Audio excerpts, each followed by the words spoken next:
صحابہ میں سب سے آخر میں انتقال کیا ہے حضرت ابو طفیل رضی اللہ تعالیٰ عنہ. 110 ہجری میں انتقال ہوا. حضور کا وصال ہوا ہے 11 ہجری کے اوائل میں، اور ان کا انتقال ہوا ہے 110 ہجری میں. حضور کے وصال کے پورا 100 سال بعد بھی زندہ رہے. حج کا موسم ہے، مسجد حرام کا صحن ہے، لوگوں کا ہجوم ہے. حضرت ابو طفیل کسی اونچی جگہ پہ کھڑے ہو گئے اور لوگوں کو کہتے ہیں، لوگوں اس وقت روئے زمین پہ میرے علاوہ کوئی نہیں جس نے حضور کو دیکھا. ناز ہے نا اس بات پہ کہ میں نے حضور کو دیکھا. استاد ذوق نے اپنے شاگردوں سے کہا تھا، آنے والی صدیاں تم پہ ناز کریں گی اے لوگوں، تم نے ذوق کو دیکھا، تم نے ذوق سے باتیں کی ہیں. کہ زمانہ تم پہ ناز کرے گا کہ تم نے استاد ذوق سے ملاقات کی. علامہ اقبال کہتے ہیں، نسیم تشنا ہی نہیں اقبال کچھ اس پہ نازاں، فخر ہم کو بھی ہے شاگردی داغ سخنداں کا.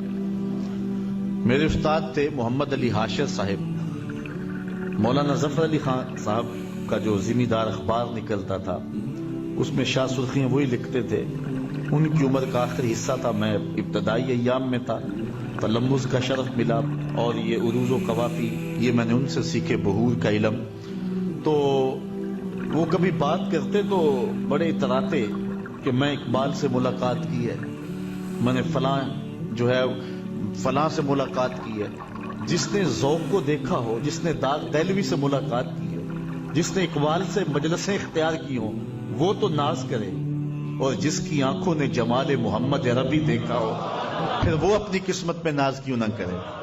تو حضرت ابو طفیل اونچی جگہ پہ کھڑے ہو گئے اور کھڑے ہو کے کہتے کہ ہیں، لوگوں آؤ، اس وقت روئے زمین پہ میرے علاوہ کوئی نہیں جس نے حضور کو دیکھا. اچھا، یہ سننے کی دیر تھی کہ لوگ بھاگ کھڑے ہو. یار میلاد کی تو شیرینی بانٹے تو لوگ اکٹھے ہو جاتے ہیں.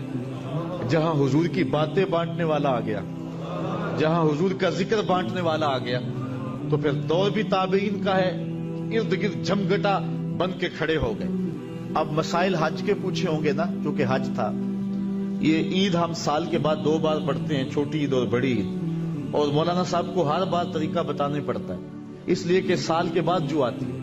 تو جن لوگوں نے حج کیا ہے انہیں بھی اچھی طرح یہ بات یاد ہوگی کہ وہاں ہر بندہ حج کے مسائل پوچھتا نظر آتا ہے. کیونکہ اکثر لوگ پہلی بار گئے ہوتے ہیں، اور اگر کوئی دوسری بار یا تیسری بار بھی گیا ہے تو چونکہ سال کے بعد گیا ہے تو ہر بندہ حج کے مسائل پوچھتا ہوا وہاں نظر آتا ہے. اور جس کو سمجھے کہ اس کو مسائل آتے ہیں اس کے ارد گرد لوگوں کا جمگٹا ہی نظر آتا ہے. اب موسم حج کا ہے اور ایک ایسا شخص مل گیا جس نے حضور کو دیکھا ہے، تو پھر صحابہ کو حج کے مسائل پوچھنے چاہیے تھے نا، کہ حضور نے وقوف عرفات کیسے کیا، مزدلفہ کا قیام کیسا تھا، حضور بطن محصر کے قریب سے کیسے گزرے، آقا کریم نے رمی جمرات کیسے کیا، حضور نے طواف زیارت کیسے کیا، طواف الوداع کی کیفیت کیا تھی. فائل پوچھنے چاہیے تھے نا. لیکن کیا پوچھا؟ صف لنا رسول اللہ، ہمیں حضور کا حلیہ بیان کر دو، اگر مل گئے ہو تو بتاؤ حضور کیسے تھے. تو حضرت ابو طفیل نے 3 لفظوں میں حضور کا حلیہ بیان کیا. وہ لفظ آپ یاد کرنا چاہیں آسان ہے، یاد کر بھی سکتے ہیں. کہتے ہیں، کان رسول اللہ صلی اللہ علیہ وسلم ابیض ملیحا مقصدا. ابیض ملیحا مقصدا، ایک تو چٹے رنگ کے تھے.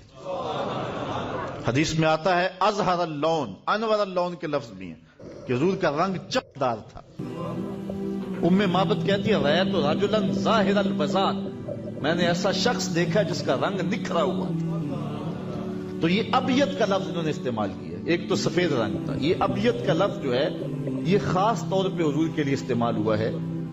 یہ دادا جو ہوتا ہے نا، وہ اپنے پوترے سے بڑا پیار کرتا ہے اور بیٹے سے زیادہ پیارے پوتے لگتے ہیں. تو حضور کے دادا جناب عبد المطلب رضی اللہ تعالیٰ عنہ حضور سے بڑا پیار کرتے تھے، اور حضور کا ایک عرفی نام انہوں نے رکھا ہوا تھا. وہ کیا تھا؟ ابیض. جب پکارتے یا ابیض، گورے رنگ والے، یہ نام کہہ کے پکارتے تھے. حضور علیہ السلام کی عمر ہے 9 سال. حضور کے چچا کے پاس لوگ آئے کہ بارش نہیں ہو رہی اور قحط پڑ گیا، اور کھانے پینے کے لیے بھی کچھ نہیں ہے، آپ اولاد اسماعیل سے ہیں، ہمارے لیے کوئی دعا کریں۔ تو انہوں نے حضور کو لیا اور سن حرم میں آ گئے۔ آقا کریم کو کعبۃ اللہ کی دیوار کے ساتھ یوں کھڑا کیا کہ حضور کی پشت دیوار کے ساتھ لگ رہی تھی، اور ایسے ہاتھ اٹھا کے حضور کے چچا جناب ابو طالب نے کہا، اے مالک، اس گوری رنگت والے کے صدقے می ڈال دے۔ اچھا، کہتے ہیں کہ اب آسمان پہ کوئی بادل نہیں تھا، لوگ جب پلٹے ہیں نا تو واپس گھروں میں بھیگ کے گئے ہیں۔ تو انہوں نے پھر حضور کا ایک قصیدہ لکھا تھا جو کتب میں موجود ہے، اس کا ایک شعر سناتا ہوں جو اپنے موضوع کی مناسبت سے ہے۔ انہوں نے پھر کہا، وَأَبْيَضُ يُسْتَسْقَى الْغَمَامُ بِوَجْهِهِ سِمَالُ الْيَتَامَى عِصْمَةٌ لِلْأَرَامِلِ، یہ میرا ابیض بھتیجا، یہ گوری رنگت والا بھتیجا جس کے چہرے کو دیکھ کے بادل برستے ہیں اور گھٹائیں آ جاتی ہیں جس کے چہرے کو دیکھ کر کے، یتیموں کا سہارا ہے اور بیواؤں کا آسرا ہے۔ تو ابیض کا لفظ حضور کے لیے خاص طور پہ استعمال ہوا ہے، تو حضرت ابو طفیل نے یہی لفظ استعمال کیا، کان رسول اللہ صلی اللہ علیہ وسلم ابیض، ایک تو سفید رنگ کے تھے، دوسرا فرمایا ملیحن، حسن نمکین تھا۔ اللہ اکبر، اللہ تعالیٰ نے اپنے محبوب کو ملاحت عطا کی تھی۔ کچھ حسن ایسے ہوتے ہیں کہ بندہ دیکھتا ہے اور اس کی چمک پڑتی ہے بندے کے اوپر، اور انسان اس کو دیکھ کر کے جو ہے وہ اپنا سب کچھ لٹا دیتا ہے، اور حسن ملی وہ ہوتا ہے جب بندہ دیکھتا ہے تو دیکھتا ہی رہ جاتا ہے، اور محبوب جب چلے جائیں پھر بندہ دل پہ ہاتھ رکھ کے کھڑا ہو جاتا ہے۔ اللہ نے اپنے محبوب کو وہ حسن دیا تھا کہ جس میں ملاحت تھی۔ اعلیٰ حضرت فرماتے ہیں، حسن پھیکے ہیں جب تک نہ مذکور ہو، حسن پھیکے ہیں جب تک نہ مذکور ہو، ہے نمکی حسن والا ہمارا نبی، وہ ملی ہے دلارا ہمارا نبی۔ تو کہا دوسرا حضور کا حلیہ بیان کرتے فرمایا، دوسرا حضور کا حسن سراپا ملی تھا، نمکین حسن تھا۔ تیسری بات جو فرمائی، کہا مقصدہ، ہر معاملے میں توازن تھا، مقصد متوازن تھا، اعضائے بدنیاں متوازن تھا، سواء الصدر والبطن، سینہ اور پیٹ برابر، سر نہ بڑا نہ چھوٹا، قد نہ لمبا نہ چھوٹا، لیسا بالطویل ولا بالقصیر، قد لمبا بھی نہیں ہے قد چھوٹا بھی نہیں ہے، لیکن یہ شان اللہ نے دی ہے، اذا جامع الناس غمرہ، 10,000 کا مجمع ہو، بڑے بڑے لمبے قد والے لوگ بھی موجود ہوں، حضور ان کے درمیان کھڑے ہوں، حضور کے کندھے لوگوں کے سروں سے اونچے نظر آئے گا۔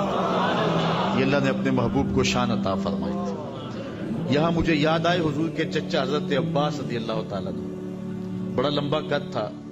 کسی نے ان سے پوچھا کہ آپ بڑے ہیں یا حضور بڑے ہیں، آپ بڑے ہیں یا حضور بڑے ہیں؟